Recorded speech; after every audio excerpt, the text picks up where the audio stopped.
In this 2-minute tech tip, I wanted to show you a couple of things about sharing in Google Drive that people sometimes overlook or aren't aware of. One is that in addition to just sharing individual files, we can actually share folders. So if I click on that folder once or right click on it, I can go here and bring up the sharing menu, and I can, let's say I want to share this folder with the FA teaching staff. So this will share it with all of the teachers at FA at once. So I'll click OK, and we'll give it a second here, but you'll see the sharing icon is going to show up on this folder, which tells me that that folder is shared. Now the other thing I wanted to show you is everything inside that folder is already shared with the FA teaching staff, and now if I drag any other files into that folder, those files will automatically be shared with the FA teaching staff as well.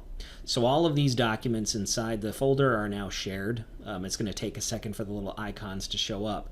Now the next thing I want to show you is that you can have a little more control over how documents are shared, and this includes that brand new feature that Google just rolled out.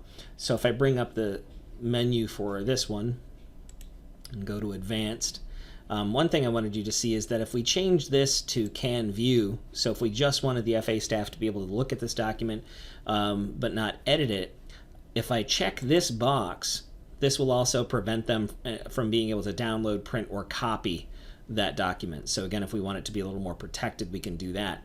The new feature that Google just rolled out for all files that are shared is if I put my mouse over it, you can see this little gray clock that shows up.